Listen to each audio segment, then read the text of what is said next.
Assalamualaikum warahmatullahi wabarakatuh.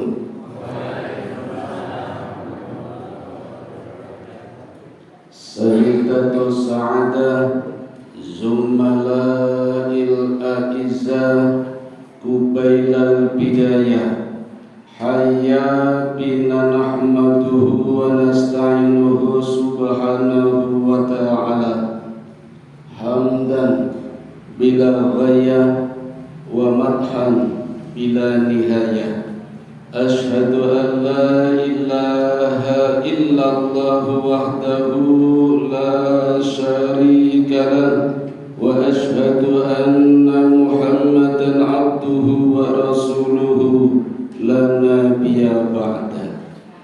Bapak Ibu, saudara-saudara jamaah pengajian Ahad pagi Masjid Al-Hikmah, masjid yang penuh hikmah. Alhamdulillah pagi ini kita bisa bermutolaah kembali, dan saya berniat akan menyampaikan materi tentang perjanjian Hudaybiyah, the agreement of Hudaybiyah. Mohon maaf Bapak Ibu, saya langsung ke bagian yang kedua, episode kedua. Yang pertama kemarin sudah kami sampaikan di Masjid Baitur Rahman yang dikenal sebagai Masjid Atas. Kalau yang bawah Masjid Abdurrahim. Niki Al-Hikmah Masjid Atas nopo bawah? Kalau bayangkan niki Mekah 120 meter niko Bukit Sofa.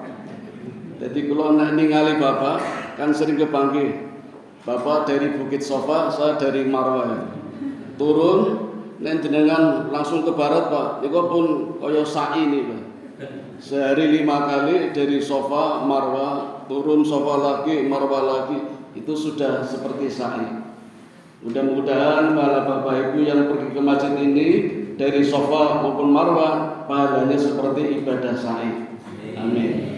Dan saya bayangkan latar Serawung ini kok tengah-tengah wonten Ka'bah. Jadi bapak-bapak yang ronda malam sambil mengambil jimpitan itu ibarat tawaf. Mudah-mudahan pahala bapak-bapak yang ronda setiap malam ngambil jimpitan pahalanya juga seperti tawaf. Maka besok bisa dicoba sambil keliling sambil zikir gitu. Itu nanti pahalanya seperti ibadah tawaf. Karena ada sebagian jamaah Masjid Abdurrahman yang hadir di sini, jadi nanti biar nanti yang menjelaskan bagian pertama dari perjanjian Hudaybiyah isinya seperti apa. Bagian kedua juga Bapak Ibu sebenarnya masih menjelaskan bagaimana orang-orang kafir Quraisy itu penasaran kepada rombongan muslim yang hendak menunaikan umrah. Karena Allah sendiri Maha berkehendak Nabi Muhammad beserta rombongan sejumlah 1.400 jamaah yang hendak menunaikan ibadah umrah, rombongannya terhenti di satu wilayah, tinggal beberapa langkah lagi Pak itu sudah masuk Mekah. Andai saja masuk Mekah itu sudah aman, apalagi masuk di daerah Haramain, dua tanah haram, Musdalifah dan Mina. Itu tidak boleh ada perbuatan maksiat, saling membunuh, saling menyakiti, itu tidak boleh. Bulannya saja bulan Ashhurul Hurum, bulan Dzulqa'dah, Dzulhijjah, Muharram dan Rajab yang disebut Ashhurul Hurum.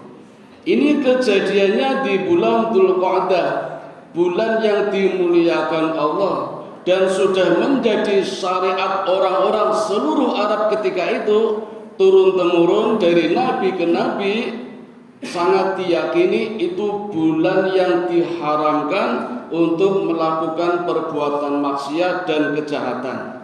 Dan tempatnya ada dua wilayah, Musdalifah dan Mina. Nah, rombongan Nabi belum sampai ke sana, Pak. Tetapi Allah menghentikan ontanya Nabi.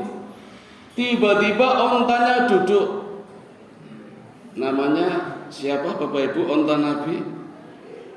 Qaswa. Ontanya tiba-tiba duduk. Kalau bahasa kita ndeprok. Nah, kalau ontanya saja yang dinaiki Nabi ndeprok, semuanya pasti berhenti. Dan itu berhentinya di luar Mekah, belum sampai ke tanah haram. Padahal kalau masuk tanah haram itu sudah aman. Orang-orang Quraisy tidak akan membantai, karena kalau membantai akan tersiar berita besar, aib bagi orang Quraisy membantai orang yang sedang umrah. Tetapi karena posisi rombongan Nabi di luar Mekah, orang-orang Quraisy juga bingung, Pak. Ini jangan-jangan mau perang. Karena di luar Mekah masih boleh melakukan peperangan di luar tanah Haramain. Jadi orang-orang kafir saking bingungnya maka mengutus beberapa orang untuk menanyakan kepada Nabi Muhammad sesungguhnya niatnya apa, umroh atau perang. Kalau niatnya umroh kenapa tidak segera masuk ke Mekah? Jadi pengen masuk ke Mekah, ini ontanya berhenti itu loh Pak, kehendak Allah. Tapi di luar Mekah jangan-jangan ngajak perang gitu. Jadi orang-orang kafir Quraisy juga curiga, lalu mengirim beberapa utusan untuk menanyakan kepada Nabi Muhammad. Ya. Yang pertama diutus adalah Hudail bin Makro. Kemarin sudah kami sampaikan di Masjid Abdurrahman. Yang kedua adalah Makros bin Hafs. Yang ketiga Hulais. Yang keempat Urwah bin Mas'ud. Dan yang kelima tidak cuma satu orang Pak, tapi langsung 40 orang.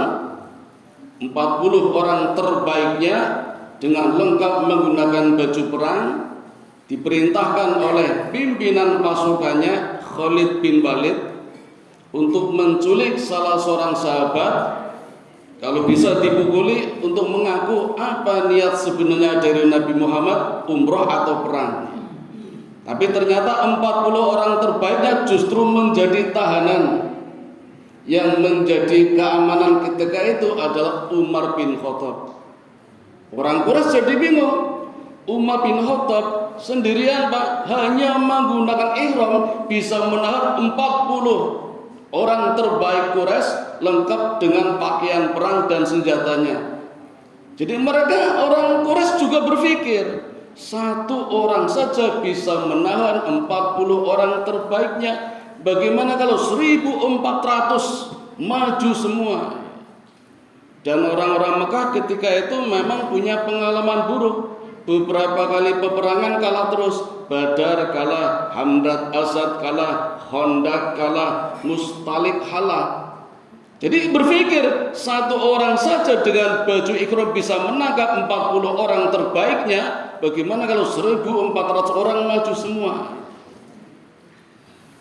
Nah Bapak Ibu, di bagian kedua ini Nabi Muhammad juga jangan-jangan orang-orang kafir Quraisy kok begitu penasarannya, padahal kami sungguh-sungguh berniat, kata Nabi Muhammad, menunaikan umrah.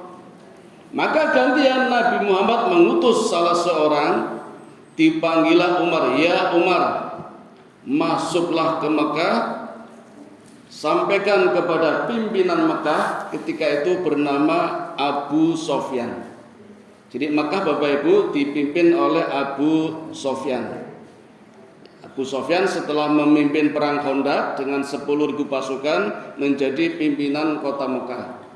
Abu Sofyan mengirim 3.000 orang kafir Quraisy untuk menghadang rombongan Nabi yang hendak umrah. Pimpinannya adalah Khalid bin Walid yang dulu menjadi pimpinan perang ketika perang Uhud. Paham nggih? Pimpinan kota Mekah namanya Abu Sofyan. Abu Sofyan memerintahkan Khalid bin Walid untuk memimpin 3.000 Quraisy menghadang rombongan Nabi yang hendak umrah. Nah, 3.000 orang Quraisy ini oleh Khalid bin Walid satu persatu diperintahkan bertanya kepada Nabi Muhammad, umrah nopo perang? Itu udah ngirim 5 orang tadi, bahkan yang kelima 40 pasukan terbaiknya. Sebegitu penasarannya, Nabi Muhammad gantian mengirim orang untuk minta izin menunaikan umroh. Yang diperintahkan adalah Umar bin Khattab. Apa kata Umar? Ya Rasulullah, Anda tahu benar bagaimana permusuhanku dengan orang-orang Quraisy. Jangan sayalah ya Rasulullah. Saya orangnya tidak bisa jaga emosi. Kalau orang Quraisy marah, perang betulan. Lalu siapa kata Nabi? Carilah orang dari sahabat Abu Sofyan yang masih memiliki suku yang sama, suku Umayyah. Siapa? Utsman bin Affan.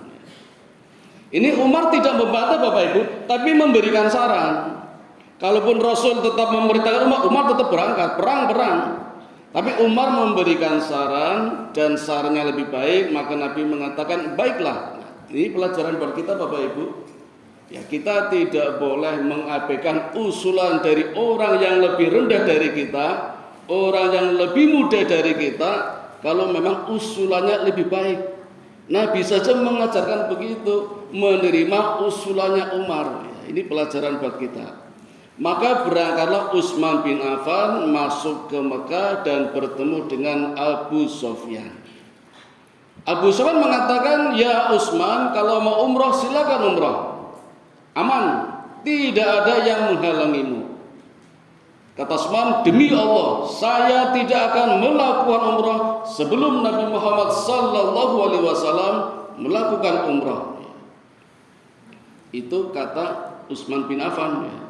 Betapa tinggi adabnya, tidak berani mendahului Nabi menunaikan umrah. Maka kata Abu Sofyan, tunggu sejenak, saya akan berpikir dulu. Memang engkau minta baik-baik ingin menunaikan umrah, tapi ini suasana sedang panas. Suasana panas, cuaca panas. Jadi maka Bapak Ibu ketika itu di bulan Dzulqa'dah itu sedang panas-panasnya.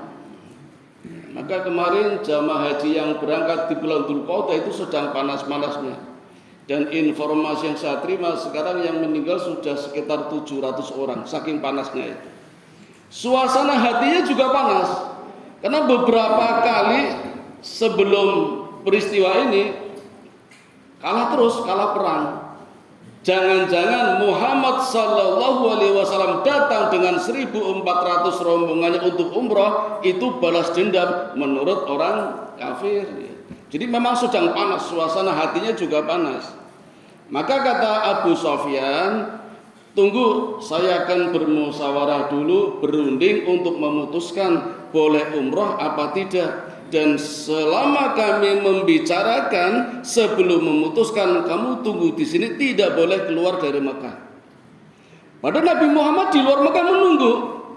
Abu Sofyan kok enggak datang, sunyi, senyap, jangan-jangan dibunuh ini. Nabi akan mengirim satu orang lagi, yang satu saja belum kembali. Maka akhirnya Nabi mengumpulkan para sahabat untuk mengambil baiat, janji setia kepada Nabi Muhammad sehidup semati. Kalau nanti Utsman terbunuh, ya, karena belum kembali. Baiat ini dilangsungkan di bawah pohon yang rindang, yang namanya pohon Ridwan. Maka janji setia ini dikenal dengan nama Baitur Ridwan, Baiatur Ridwan. Dan sekarang Bapak Ibu, pohon Ridwan ini di sana sudah ada masjid namanya Masjid Ar-Ridwan. Monggo besok kalau tindak haji bisa di sana. Menengok, mampir, sholat di sana, Masjid Ar-Ridwan. Di sini Nabi membaiat seluruh rombongannya. Sejumlah 1.400 dikurangi Nabi Muhammad, dikurangi Utsman bin Affan karena sedang berada di Mekah menghadap Abu Sufyan. Dan ada satu lagi orang munafik Bapak Ibu yang ikut umroh. Orang munafik ikut umroh. Satu. Ini tidak biasanya. Biasanya di setiap peperangan banyak orang munafik ikut. Tujuannya mengacaukan pasukan. Perang Badar, perang Uhud, Hamrat, Asad, apa tadi tidak ada. Khandaq ya. Terutama Khandaq itu banyak sekali orang munafiknya. Perang Ahzab itu Nabi menghadapi 10.000 pasukan. Pasukannya Nabi Muhammad cuma 3.000, tapi habis tinggal 300 karena banyak orang munafik pulang nengok keluarga. Dan memang Nabi Muhammad tidak memaksa, silakan pulang, tidak apa-apa, karena kalau nggak kuat ya silakan pulang. Nah, ketika melakukan perjalanan umrah ini Nabi diikuti satu orang munafik namanya Ja'ad bin Qais, sama dengan namanya Ja'ad, orangnya jahat. Kalau di bahasa Tegal tempat saya, jahat itu singkatan dari kata jahil atos, disingkat jahat.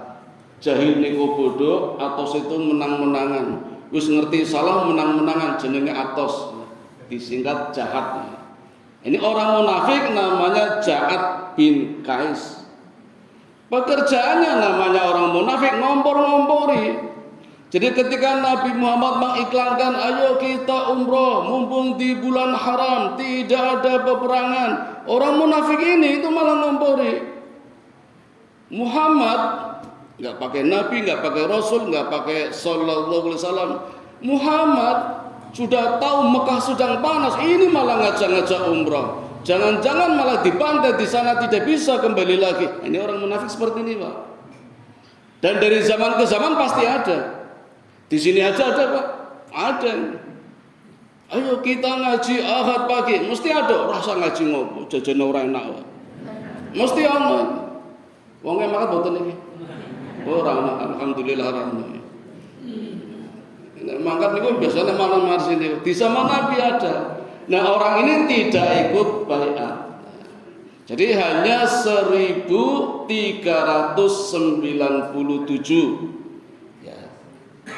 1.396 berarti yang membaiat Nabi. Ada dua riwayat yang menjelaskan bagaimana cara mereka memberikan baiat. Orang pertama yang membaiat namanya As-Sunan Ar-Rusdi. Meletakkan tangannya, kemudian Nabi memegangnya satu persatu, Pak. Menyatakan janji setianya. Demi Allah dan demi Rasul, dengan jiwa raga, harta benda, membela agama Allah. Janjinya seperti itu. Dalam riwayat lain Nabi mengangkat tangan kirinya, kemudian tangan kirinya dipegang oleh tangan kanannya, sambil membaca baiatnya dan mengatakan ini baiatnya Utsman bin Affan. Utsman kan tidak hadir, sedang di Mekah, ditahan oleh Abu Sufyan. Maka Nabi membaiatnya. Kata para sahabat betapa mulianya Utsman bin Affan sampai Nabi sendiri yang membaiatnya. Dalam riwayat lain, seluruh rombongan Nabi meletakkan tangan kanannya. Jadi kayak mau lomba tos gitu gitu. Ini 1.397 gitu. Tangan kanannya, kemudian tangan kiri Nabi meletakkan di atasnya dan semuanya menyatakan janji setianya. Maka para sahabat mengatakan sungguh tangan kiri Nabi Muhammad lebih mulia daripada tangan-tangan kiri kami semua. Itu suasana gambaran ketika baiatur Ridwan, janji setia.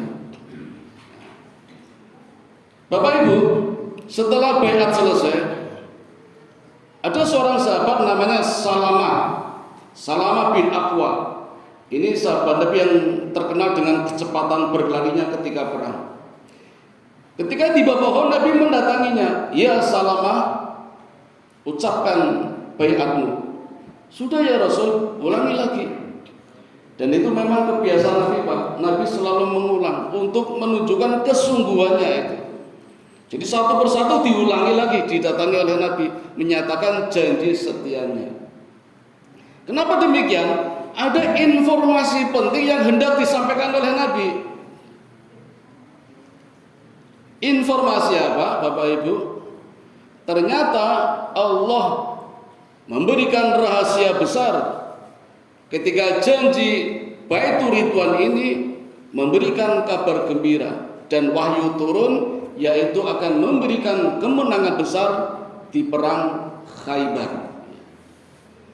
Perang Khaybar ini digambarkan oleh Allah di dalam surat Al-Fatih, surat yang ke-48. Saya ambil contoh misalnya ayat pertama. Sebenarnya ada 3 ahli tafsir yang menjelaskan bahwa surat Al-Fatih ini yang pertama surat tentang Fathul Mekah, kemenangan kota Mekah. Yang kedua tentang Hudaybiyah, dan yang ketiga Al-Khaybar, perang Khaybar. Tapi ahli tafsir yang paling kuat menjelaskan surat ini menjelaskan tentang perang Khaybar. Tapi di dalamnya ada perjanjian Hudaybiyah. Saya bacakan ayat pertama misalnya, A'udzubillahi minasyaitonirrajim. Inna fatahna laka fatham mubina. Sungguh kami telah memberikan kepadamu kemenangan yang nyata, kemenangan yang benar-benar menang, yaitu apa? Perang Khaybar. Ini rahasianya, tapi belum disampaikan. Ini akan Nabi sampaikan nanti setelah perjanjian Hudaybiyah selesai, setelah pulang umrah. Maka begitu pentingnya baiat ini, dan nanti sebagai jawaban rahasia apa yang terkandung di dalam kesepakatan Hudaybiyah ini. Nah, ketika Nabi mengangkat janji setia seluruh rombongannya, orang-orang Quraisy tahu semua itu, mendengar karena suaranya keras. Kami berjanji, kami setia demi Allah. 1.400 kecuali 1 orang yang bersembunyi di balik onta merah. Jadi ketika janji setia disampaikan ini, Nabi mengatakan yang hadir di sini semuanya masuk surga. Senang sekali, Pak. Saya pengen ketika itu hidup di zaman Nabi itu. Ketika janji setia ini disampaikan, Nabi mengatakan dan memastikan, ini informasi dari Allah, yang hadir di sini semuanya dijamin masuk surga, tidak akan masuk neraka kecuali 1 yang bersembunyi di balik onta merah. Siapa yang bersembunyi, Pak? Ja'ad bin Qais, orang munafik yang tidak memberikan janji setia. Di lokasi yang kecewa ini Ja'ad. Tapi nanti di Madinah banyak orang-orang juga yang kecewa karena tidak ikut mengikuti jejak Nabi perjanjian Hudaybiyah, tidak merasakan hasilnya. Nanti gambarannya ada di surat Al-Fatih ini. Saya rampungkan dulu, lanjutkan dulu kisahnya. Nah, ketika janji ini disampaikan, orang-orang Quraisy dengar semua. Maka orang Quraisy khawatir juga mendengar suara menggelegar janji setia, jangan-jangan Nabi akan menyerang.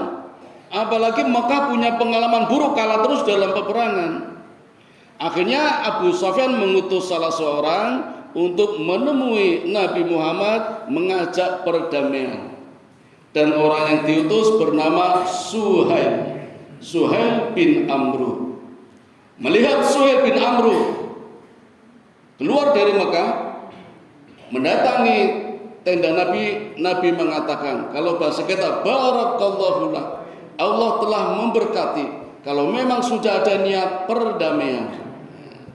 Maka Suhail datang dan mengajak melakukan perjanjian diplomasi perdamaian. Namun demikian Bapak Ibu, ternyata perdamaian ini tidak berjalan lancar, cukup rumit.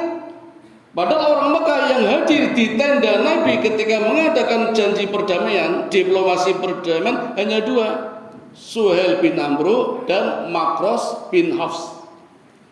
Dan Makros ini orang pengkhianat juga. Jadi saling memutarbalikkan fakta. Kalau Nabi mengatakan begini, dia menyampaikannya lain. Hanya dua orang. Allah gambarkan di dalam surat Al-Fat betapa sombongnya dua orang ini. Kesombongannya mewakili kesombongan orang-orang Quraisy. Padahal di tenda tempat perjanjian umat muslim cukup banyak.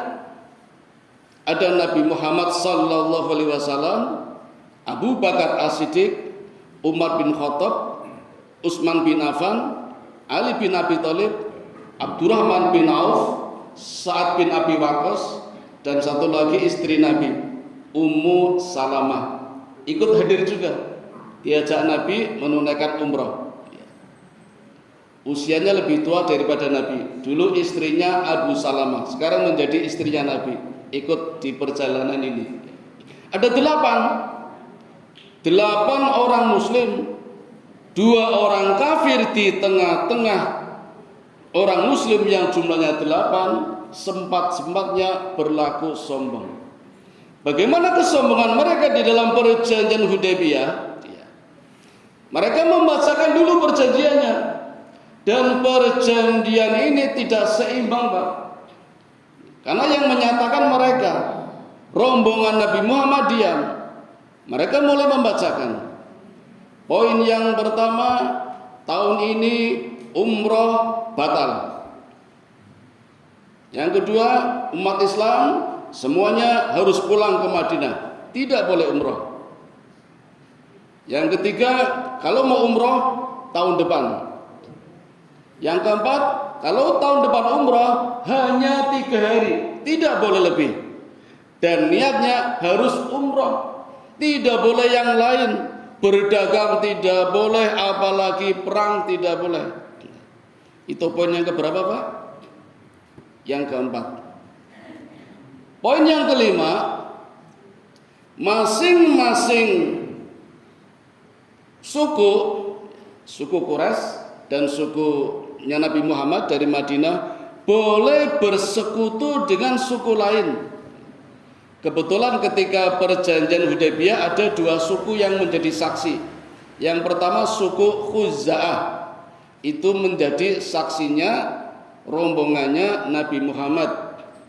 Dan dari suku Quraisy saksinya adalah suku Bakr. Suku Bakr sama suku Khuza'ah itu sering bertempur, nggak pernah rukun. Itu menjadi saksi masing-masing suku, masing-masing pihak yang berselisih.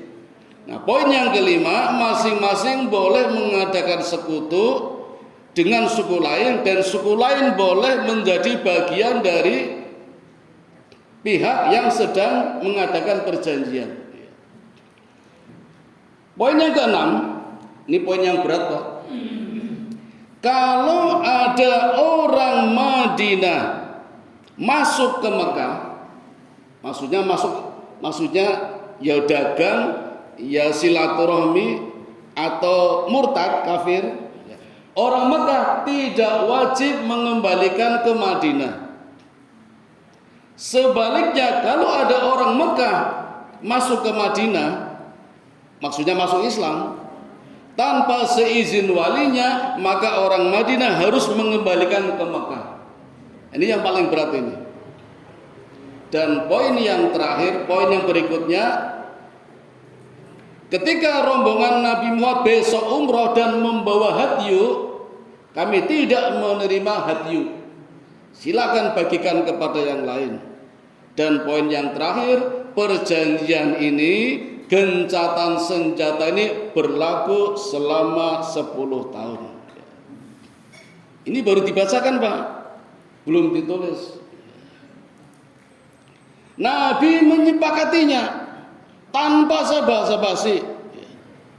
Allah gambarkan di dalam surat Al-Fat betapa sombongnya orang-orang Quraisy, tetapi Allah menenangkan hati Nabi hingga Nabi tidak emosi dan menerima begitu saja. Jadi saya menggambarkan Bapak Ibu, kalau kita hadir ketika itu menyaksikan perjanjian, itu betapa cepatnya membacakan keputusan. Kalau bahasa kita, Nabi ya setuju, begitu cepat. Ada sesuatu poin yang diincar oleh Nabi. Jadi kalau strategi di dalam perjanjian, kenapa poin 1, 2, 3 begitu cepat dibacakan dan Nabi begitu cepat, ya setuju, ya setuju. Itu Nabi mengincar poin-poin terakhir yang sangat penting. Sehingga Nabi begitu cepat menjawab, ya setuju, itu untuk melalaikan orang Quraisy agar segera menuju poin yang terakhir. Dan itu poin yang paling penting. Sehingga orang Quraisy lali karena kesombongannya, Nabi mendapatkan keuntungan dari perjanjian itu. Nah itu kita lihat hasilnya. Kalau tidak sekarang ya mungkin kapan-kapan. Nah Bapak Ibu, setelah dibacakan poin-poin perjanjian Hudaybiyah ini, Nabi memerintahkan kepada Ali bin Abi Thalib yang menjadi sekretarisnya untuk menulisnya. Tulis ya Ali. Ali menulis. Bismillahirrahmanirrahim. Dengan nama Allah yang Maha Pengasih lagi Maha Penyayang. Setelah ditulis, Suhail bin Amr protes, Pak. Apa itu Bismillahirrahmanirrahim? Saya tidak kenal Ar-Rahman Ar-Rahim. Memang tidak kenal, Pak. Allah gambarkan di dalam surat Al-Furqan, surat ke-25 ayat 60, menggambarkan, menjelaskan kalau orang-orang Quraisy termasuk Suhail bin Amr itu tidak kenal Ar-Rahman Ar-Rahim itu siapa? Enggak kenal. Taunya Ar-Rahman itu adalah dukunnya Nabi Muhammad. Jadi dikiranya Nabi Muhammad punya dukun. Maka Suhail protes, enggak perlu melibatkan Ar-Rahman Ar-Rahim. Siapa itu aku enggak kenal. Kata Nabi Muhammad, ya Ali, hapus saja. Kata Ali, ya Allah, ya Rasul, demi Allah, saya tidak berani menghapus Ar-Rahman Ar-Rahim. Bagaimana mungkin saya menghapus kalimat Allah? Padahal tulisan loh, Pak. Tulisan saja Ali tidak berani menghapus. Coba bandingkan dengan kita. Ada tulisan Ar-Rahman Ar-Rahim di kaligrafi misalnya. Ini tentu keyakinannya berbeda. Begitu kuatnya keyakinan Ali bin Abi Thalib, tulisan saja tidak berani menghapus. Kata Nabi, mana ya Ali? Ini ya Rasul, saya hapus. Dihapus oleh Nabi. Di atas kulit onta dihapus. Begitu cintanya Nabi kepada perdamaian, sampai Nabi saja mengalah. Atas izin Allah dihapus Ar-Rahman Ar-Rahim. Lalu maunya apa? Kata Suhail, ganti saja dengan kalimat Bismillahi Allahumma. Dalam hati Nabi, bodoh wae. Bismillahi Allahumma. Dengan namamu ya Allah, kan sama saja itu. Tapi Nabi diam saja, cuma dalam hati, bodoh wae. Kata Nabi, ya Ali tulis. Kesepakatan ini disetujui oleh Muhammad Rasulullah dan Suhail bin Amr. Suhail protes lagi, Pak. Saya tidak setuju. Sampai hari ini saya tidak mengakui Muhammad sebagai Rasulullah. Tidak mau mengakui. Kata Nabi Muhammad, ya Ali hapus. Rasulullah dihapus. Kata Ali, demi Allah saya tidak akan menghapus Rasulullah. Padahal cuma tulisan, Pak. Begitu takutnya Ali tulisan Rasulullah saja tidak berani menghapus. Itu Ali, Pak.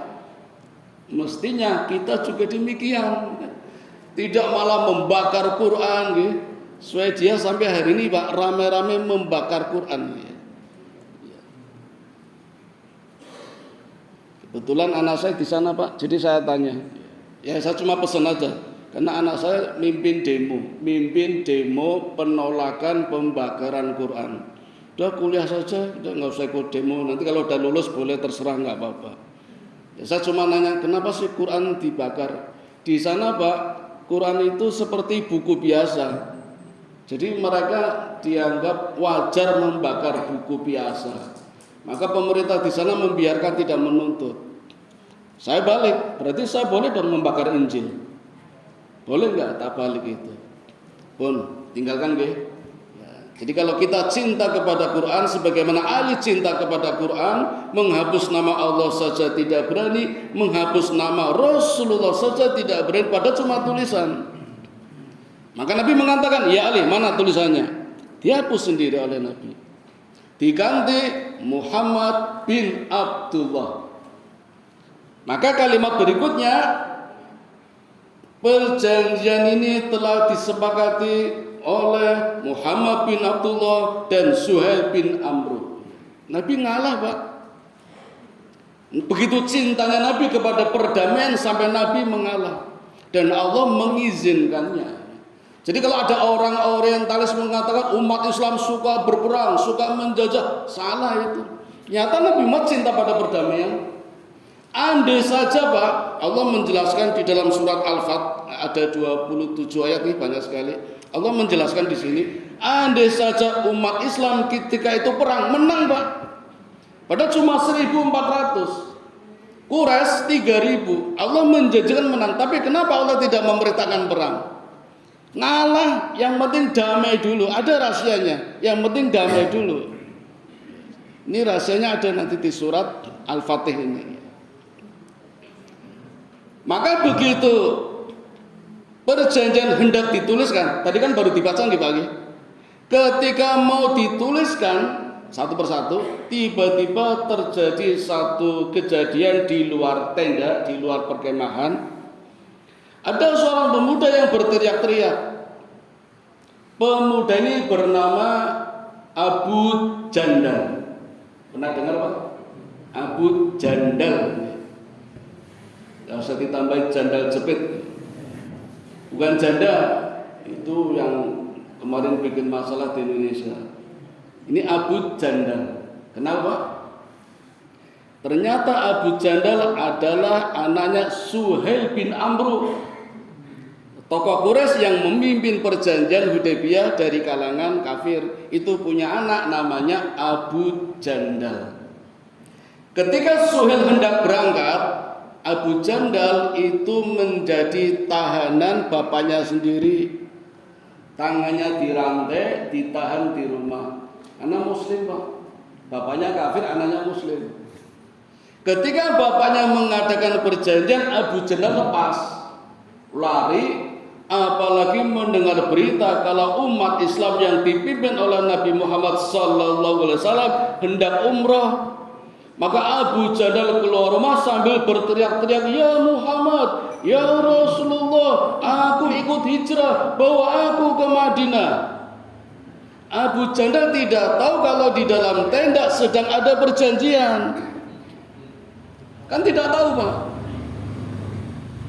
Maka begitu Suhail bin Amr, bapaknya mendengar Suhail keluar, anaknya disyarat-syarat, dibawa ke rombongannya orang-orang Quraisy. Kalau bahasa kita tidak boleh, orang itu bagi anakku, boleh disyarat-syarat itu. Karena Abu Jandal disyarat-syarat, nangis, Pak, nangis jerit-jerit sambil mengatakan, "Ya Rasulullah, aku sudah masuk Islam, kenapa tidak ada yang menolongku?" Sahabat juga, ini sahabat Rasul semua, kenapa tidak menolongku? Kenapa tidak membiarkanku? Aku muslim, aku sudah Islam. Kenapa aku disyarat-syarat diam saja? Bapak Ibu, sebenarnya Rasul bukan diam. Rasul kasihan dan ingin menolong. Tapi Rasul sudah terikat dengan perjanjian. Kata Umar yang berada di samping Nabi, "Ya Rasul, perjanjian belum ditulis, baru dibacakan." Tapi kata Suhail bin Amr, "Ya Muhammad, walaupun baru dibacakan, belum ditulis, kan sudah menjadi perjanjian." Kata Nabi, "Ya betul." Ini pelajaran buat kita, Pak. Hati-hati menjaga lidah kita. Salamatul insan fi hifdzil lisan. Kalau kita janji walaupun belum ditulis, sudah tercatat sebagai perjanjian. Ini dalam syariat Islam. Tidak akan hilang. Kalau tulisan mungkin hilang, dihapus. Tapi kalau ucapan tidak akan hilang. Dan sudah masuk dalam perjanjian. Dan Nabi menaatinya. Maka Nabi tidak bisa menolong Abu Jandal. Karena sudah terikat dengan perjanjian. Padahal ingin menolong. Sampai Umar, Pak, Umar bin Khattab yang berada di samping Nabi mengatakan, "Demi Allah, darahnya orang musyrik najis, bahkan lebih najis daripada darahnya anjing." Dan Umar dengan pedangnya mengarahkan kepada Abu Jandal. Maksudnya apa, Bu? Maksudnya Umar berharap Abu Jandal menerima pedangnya Umar kemudian ditusukkan kepada Suhail bin Amru. Kan boleh Pak, karena Abu Jandal Muslim, Suhail itu kafir. Darahnya orang kafir najis, bahkan lebih najis daripada anjing. Itu boleh halal dibunuh, walaupun oleh anaknya sendiri. Umar maunya begitu. Tapi Abu Jandal nggak paham, kan nggak ikut perjanjian, tidak menyaksikan ketika ada perjanjian. Umar juga nggak bisa membunuh karena terikat oleh perjanjian. Nah itu yang terjadi. Maka walaupun Abu Jandal nangis-nangis, teriak-teriak, ngosek-ngosek, Nabi nggak bisa menolong. Nabi hanya bisa mendoakan, ya Abu Jandal bersabarlah. Insya Allah orang-orang yang bersamamu dengan dirimu sendiri akan mendapatkan kemenangan. Ini kalau orang yang hadir ketika itu Pak menyadari, ini doanya Nabi Pak. Maka selesailah peristiwa ini, dan ketika itu dinyatakan perjanjian dimenangkan oleh orang-orang Quraisy. Perjanjian yang tidak sepihak. Banyak ahli politik yang mengatakan ketika itu perjanjian kemenangan berada di pihak Quraisy ketika itu. Tapi nanti pas setelah ini, setelah perjanjian di bulan Dzulhijjah, Muharram, sampai 1 tahun, 2 tahun, bahkan 10 tahun, sampai sekarang semua mendapatkan barokahnya dari kemenangan perjanjian Hudaybiyah yang ternyata dimenangkan oleh rombongannya Nabi Muhammad, menang telak dari perjanjian Hudaybiyah ini. Sementara gambaran ketika itu sedang terjadinya perjanjian Hudaybiyah, banyak kalangan mengatakan umat Islam mengalami kekalahan karena gagal menunaikan umrah. Karena gagal, maka Nabi bersabda kepada para sahabat, mari kita pulang ke Madinah.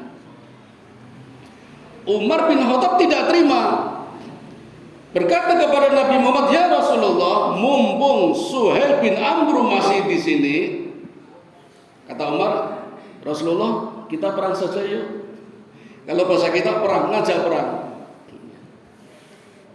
Kata Nabi, ya Umar, Allah belum memberikan izin. Mari kita pulang saja. Umar masih penasaran.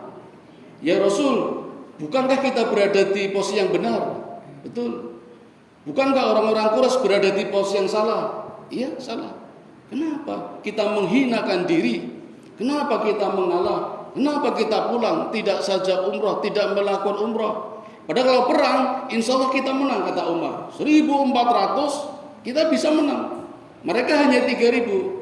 Tapi kata Nabi, Allah belum mengizinkan. Umar belum puas. Umar mendatangi Abu Bakar As-Siddiq. Ya Abu Bakar, bukankah kita di posisi yang benar? Benar ya Umar. Bukankah orang Quraisy berada di posisi yang salah? Benar ya Umar. Kenapa kita tidak perang saja? Kita lihat Bapak Ibu bagaimana jawaban Abu Bakar As-Siddiq, orang yang paling mulia. Dengan keteladanan dan kedewasaannya, Umar mengatakan, Abu Bakar mengatakan, ya Umar, ini Rasulullah, utusan Allah, di mana Rasul meletakkan telapak kakinya tidak pernah salah, selalu benar. Allah bersama Rasul kita, bersama utusan kita. Maka kita patuhi saja. Apa pesannya? Pasti ada hikmahnya. Beliau lebih tahu daripada kita. Mendengar jawaban Abu Bakar, Umar langsung diam, menandakan setuju dan ikhlas. Maka rombongan mulai pulang ke Madinah. Tetapi Bapak Ibu, karena umroh batal ya. Bagaimana kalau umroh batal? Nabi mulai melepas baju ihramnya. Tetapi ketika Nabi memerintahkan para sahabat untuk melepas baju ihramnya, semuanya terdiam, duduk, tidak ada yang beranjak untuk melepas baju ihramnya. Termasuk Abu Bakar juga duduk. Ini sahabat bukannya membantah Pak. Sahabat berharap akan ada wahyu turun yang mewajibkan perang. Ini kalau perintah ini ditawarkan kepada panjenengan kula, kira-kira milih mana Pak? Pulang ke Madinah atau perang? Sahabat Pak, oleh Nabi disuruh pulang ke Madinah karena gagal umroh, ini nggak mau, duduk berharap ada wahyu turun, ingin perang. Sahabat milih perang Pak. Coba nek Jamaah Hikmah milih pulang apa perang? Perang. Saya nggak yakin kalau milih perang. Jamaah subuh saja berat sekali. Nah, kalau jamaahnya sudah hebat, baru yakin perang. Ya. Jadi sahabat nggak bantah, tapi masih menunggu kalau ada ayat turun mengajak perang, mendingan perang daripada pulang. Karena sahabat tidak ada yang beranjak, Nabi wajahnya merah. Lalu masuk ke dalam tenda, ketemu oleh Ummu Salamah, dan Ummu Salamah mengatakan, ya Rasulullah, ada apa? Ya istriku, aku takut kalau azab turun. Aku sudah perintahkan pakai ihram, tapi tidak ada yang mau melepas. Saya khawatir kalau azab turun. Kata Ummu Salamah, mau aku berikan saran? Boleh. Apa sarannya? Ummu Salamah mengatakan, tidakkah engkau mulai dulu ya Rasulullah melepas ihramnya? Baik, usul yang baik. Maka Nabi keluar tenda dan mengganti pakaian ihramnya dengan baju biasa. Melihat Nabi mengganti ihram dengan baju biasa, ini pertanda umroh benar-benar batal. Sudah ada harapan, nggak ada harapan. Jadi pulang, sudah pulang ke Madinah. Ayat juga tidak turun dan kita harus pulang ke Madinah. Dan bagi yang mampu itu menyembelih hadyu, hewan kurban. Ini ajaran buat kita Pak. Banyak yang tidak tahu. Seringkali kita jamaah haji menyembelih hadyu kalau haji, kalau umroh tidak. Padahal sunnahnya umroh pun kalau gagal tetap harus menyembelih hadyu, hewan kurban. Ya, sebagai dendanya itu. Bagi yang mampu, yang tidak juga tidak mengapa. Karena tidak semuanya membawa hadyu. Maka setelah Nabi melepas ihramnya, panggil tukang cukur, Nabi duduk, kemudian dicukur rambutnya, bahkan digundul. Sunnahnya gundul Pak. Mukhallul itu gundul. Tapi kalau muasir itu tidak gundul, tidak gundul. Minimal 3, tahallul 3 helai rambut. Untuk bapak-bapak sunnahnya gundul. Untuk ibu-ibu tidak gundul, 3 helai rambut itu. Gundul malah tidak boleh. Yang bapak-bapak sunnahnya gundul. Jadi harus bangga pulang haji, gundul harus bangga, jangan malu. Karena itu mulia dan pahalanya sejumlah rambut yang dipotong. Jadi semakin banyak rambut dipotong, semakin gundul, betapa banyak pahalanya. Kata Nabi,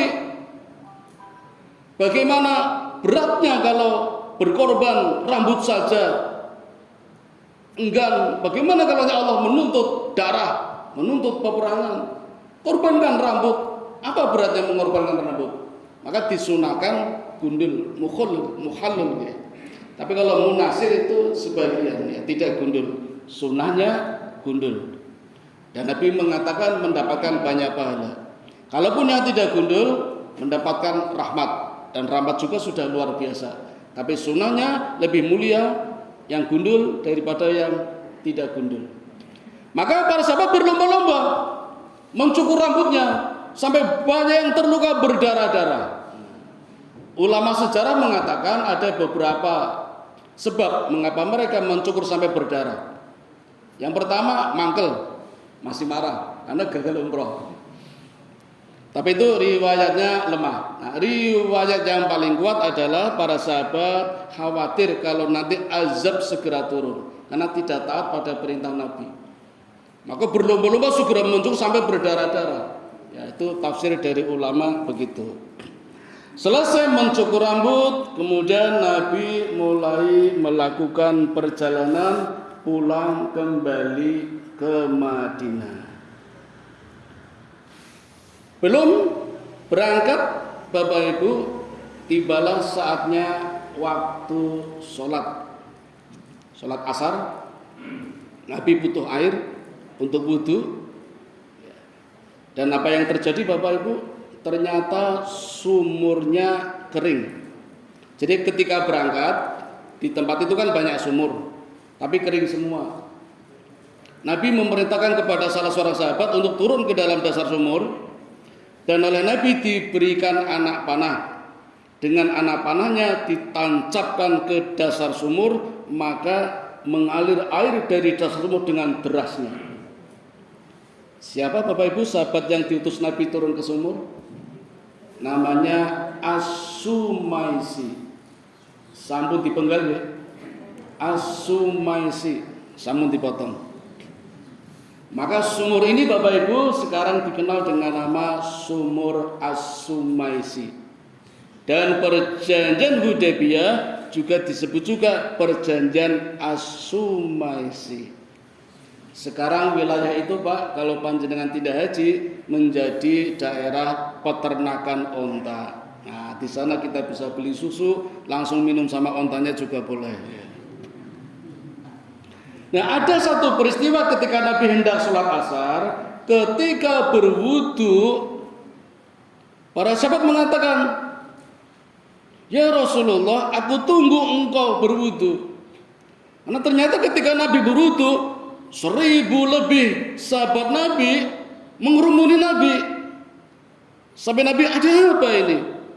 Kata sahabat, aku menunggu sisa air wudumu ya Rasulullah yang ada di ember itu.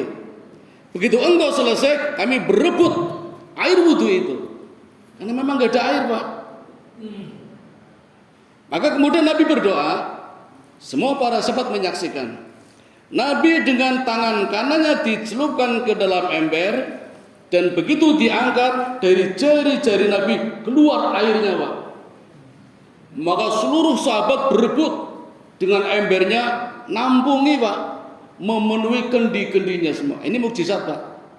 Jadi di peristiwa Hudaybiyah ini sudah berapa mukjizat Allah tunjukkan di hadapan para sahabat untuk meyakinkan kalau Muhammad Rasulullah benar-benar Nabi pilihan Allah.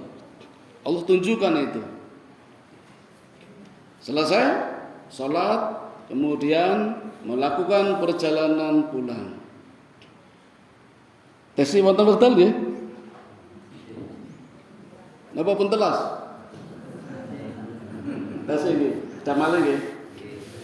Sampai di Madinah terdengar berita ada orang Islam yang di Mekah Pak, itu lepas dari tahanan, namanya Abul Basir, Abu Al-Basir, kalau disingkat Abul Basir. Lepas dari tahanan dikejar oleh 2 orang Mekah, orang Quraisy. Lari Pak, sampai di Madinah langsung masuk ke dalam masjid. Abul Basir ini sempat membunuh salah satunya ketika lepas dari masjid. Jadi ketika sampai di Masjid Madinah, ketemu Nabi, Abu Basir minta tolong, ya Rasulullah, aku sudah masuk Islam, aku sudah hijrah. Tolong aku ya Rasul, aku hendak ingin ikut ke dalam golonganmu. Kata 2 orang kafir yang mengejar Abu Basir, ya Muhammad, ingat perjanjian. Poin yang keberapa? Kalau ada orang Mekah masuk Madinah tanpa seizin walinya, harus dikembalikan kepada orang Mekah.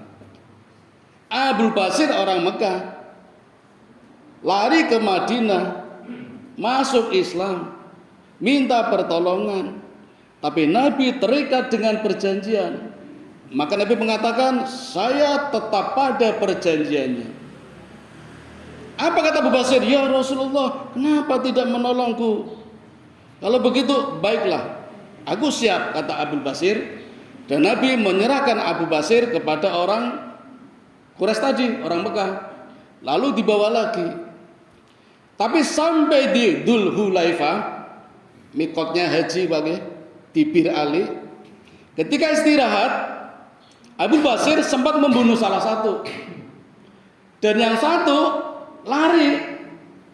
Jadi tadi Abu Basir hendak dibunuh oleh dua orang ini, tapi justru Abu Basir sempat membunuh yang satu, dan yang satu lari, takut dibunuh oleh Abu Basir. Jadi sekarang dibalik, dulu Abu Basir diburu, sekarang Abu Basir memburu. Karena Abu Basir memang pembunuh, Pak. Pembunuh ini masuk Islam dulu, Pak. Gendot yang lebih Islam. Dan anehnya, Pak, orang kafir yang dikejar oleh Abu Basir itu tidak lari ke Mekah, larinya ke Madinah. Jadi nyasar itu dan masuk ke dalam masjid, minta pertolongan kepada Nabi. Ya Muhammad, tolonglah aku, orangmu Abu Basir hendak membunuhku. Kata Nabi, itu di luar kesepakatan. Kan tadi kesepakatannya Abu Basir harus dikembalikan. Aku sudah kembalikannya. Tapi sampai di Bir Ali terus lepas, kan salahmu sendiri. Kenapa lepas? Sudah bukan urusanku. Maka apa yang dilakukan Nabi kepada Basir? Abu Basir, saya tetap kepada kesepakatan. Jadi kamu masuk Islam, saya senang, tapi kamu tidak boleh di Madinah. Tapi ya Rasul, kalau kau kembali ke Mekah, aku dibunuh. Bagaimana ya Rasul kalau aku boleh tidak di Madinah?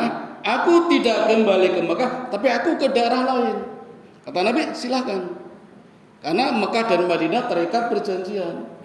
Maka Abu Basir mencari satu wilayah dan mendapatkan satu daerah yang sangat subur, rindang, sejuk. Daerah ini namanya daerah Is. Banyak pohon, banyak tanaman, buah-buahan, dan juga gunung.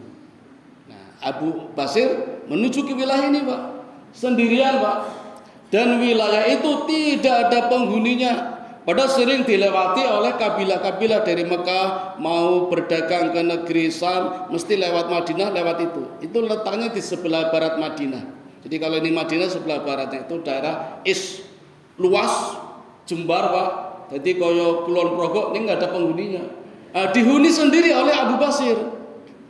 Orang kafir yang di masjid tadi tidak jadi dibunuh, ditinggal pergi aja. Biar dia cerita, pulang ke Mekah nanti cerita dia, cerita tentang Abu Basir. Nah, Abu Basir di daerah Is ini sendirian dan pekerjaannya selalu menghadang orang kafir yang lewat. Orang Mekah yang lewat disergap, orang Mekah yang mau berdagang dirampas kambingnya. Sendirian, Pak, karena memang dia pembunuh, tapi Muslim. Pembunuh tapi Muslim dan punya keberanian. Jadi hidup sendiri nggak ada masalah dan semakin kuat. Berita tentang Abu Basir ini menyebar sampai ke Mekah. Karena tadi kan orang ini dilepas di Mekah, cerita kalau Abu Basir sekarang berada di suatu wilayah yang pekerjaannya suka merampas, menghadang orang-orang Mekah ketika berdagang ke Madinah atau ke Sam. Ternyata Bapak Ibu ini sangat merisaukan, mengganggu keamanan orang Mekah. Khawatir orang-orang Mekah yang berdagang nanti dirampas. Tidak hanya itu, masih ingat Abu Jandal tadi, Pak? Abu Jandal mendengar Abu Basir berjuang sendirian di sana, dia ingin seperti Abu Basir, dan ternyata bisa melepaskan diri dari tahanan, Pak. Dari tahanan rumahnya bapaknya Suhail bin Amr, dia lepas, lari ke Madinah, lari ke Is, nyusul Abu Basir. Sehingga sekarang di daerah Is berdua, Abu Basir dan Abu Jandal, kedua bersama-sama bersepakat berjuang. Jadi pekerjaannya karena dua orang ya seperti tadi. Ini sangat merisaukan orang-orang Mekah. Ulahnya dua orang ini, Pak, ternyata terdengar juga di seluruh Jazirah Arabia. Termasuk orang-orang Mekah kan banyak juga orang beriman Pak, tapi sembunyi-sembunyi. Mendengar dua orang Abu Jandal dan Abu Basir berhasil menguasai daerah Is, ini orang-orang Mekah juga yang beriman Pak. Maka banyak orang Mekah lari ingin ikut Abu Basir sama Abu Jandal, sehingga bergabung jumlahnya menjadi 70 orang. Tambah banyak. Nabi Muhammad membiarkan karena memang di luar kesepakatan Hudaybiyah, membiarkan. Nah, kalau dua orang tadi sangat merepotkan orang-orang Mekah, apalagi 70, ini sudah bisa menghadang satu kabilah. Karena kadang satu kabilah itu yang membawa onta dan kuda itu hanya 20 orang. Abu Basir ketika sendirian bisa merampas satu orang, dibantu Abu Jandal bisa merampas 5 orang. Sekarang 70 orang, coba Pak, berapa kabilah yang bisa dirampas? Sehingga sangat meresahkan orang-orang Mekah. Ditambah lagi ternyata banyak suku-suku Arab di Jazirah Arabia yang ingin berjihad Pak, berperang. Tapi kalau bergabung di Madinah kan tidak boleh. Nabi juga tidak menerima karena sudah ada kesepakatan. Pintu jihad tertutup. Pintu jihad terbuka di daerah Is, wilayahnya Abu Basir. Maka banyak orang-orang Arab yang beriman bergabung dengan Abu Basir, sehingga terkumpul pasukan menjadi 300 Pak. Tambah banyak, 1 jadi 2 jadi 70 jadi 300. Banyak. Dan 300 ini Pak sudah menjadi satu kekuatan perang. Ingat, perang Badar Nabi hanya 313 mengalahkan 1000 orang Quraisy. Perang Khandaq Nabi hanya 300 mengalahkan 10.000. Orang Quraisy berpikir ini 300. Maka Quraisy mengerahkan 3.000 pasukannya untuk menggempur Abu Basir di wilayah Is. Karena Abu Basir ternyata sudah melebarkan kekuatannya.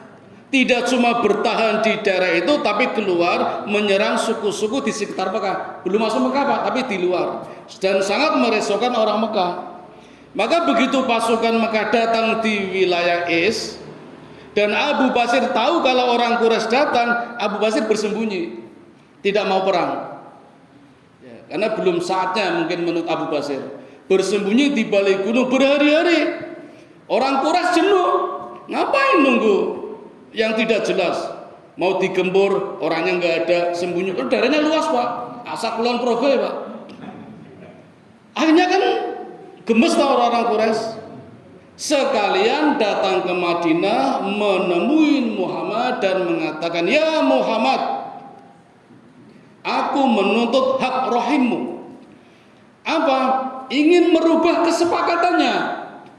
Wah, ini kesepakatan dibuat-buat sendiri, dimenangkan oleh mereka sendiri, ingin merubah. Kata Nabi, poin yang mana? Poin yang ini. Dulu kesepakatannya kalau ada orang Mekah ke Madinah tanpa seizin walinya, orang Madinah harus mengembalikan kepada orang Mekah. Dan kalau ada orang Madinah masuk ke Mekah, tidak wajib mengembalikannya. Nah, ini Abu Basir dan Abu Jandal sangat merisaukan. Kata Nabi, bukan urusanku, kan di luar kesepakatan. Sekarang tarik ya Nabi ya Muhammad, perjanjiannya dihapus. Kembalikan Abu Basir dan Abu Jandal ke Madinah, sehingga ada kesepakatan tidak usah ke Mekah lagi. Nah, kata Nabi, hapus. Dihapus. Jadi poin yang ini sudah dihapus Pak. Nah, begitu poin dihapus, Nabi panggil Umar, ya Umar, ingat dulu bilang apa? Engkau dulu pernah bilang, kenapa kita menghinakan diri? Lihat Umar, apakah kita terhina? Tidak, kita mulia. Justru orang kafir, orang Mekah datang ke tempat kami, ke Madinah, minta di hadapan kami untuk menghapuskan perjanjiannya. Ini baru satu poin Pak, dan masih banyak poin lagi yang nanti Pak Bu ternyata banyak menguntungkan kaum muslimin ketika itu dan kita merasakan dampak positif dari perjanjian Hudaybiyah. Di antaranya dakwah bisa leluasa karena aman tanpa berperang. Sampai di sini dulu Pak ya. Sampai di sini Bapak Ibu, mudah-mudahan ada hikmahnya. Ini bagian yang kedua dari perjanjian Hudaybiyah. Yang pertama kemarin sudah kami sampaikan di Masjid Baitur Rahman. Monggo yang jamaah Masjid Baitur Rahman, kalau nanti ada permintaan dari jamaah Al-Hikmah minta penjelasan, diberikan penjelasannya. Saya kembalikan kepada pengelola acara. Assalamualaikum warahmatullahi wabarakatuh.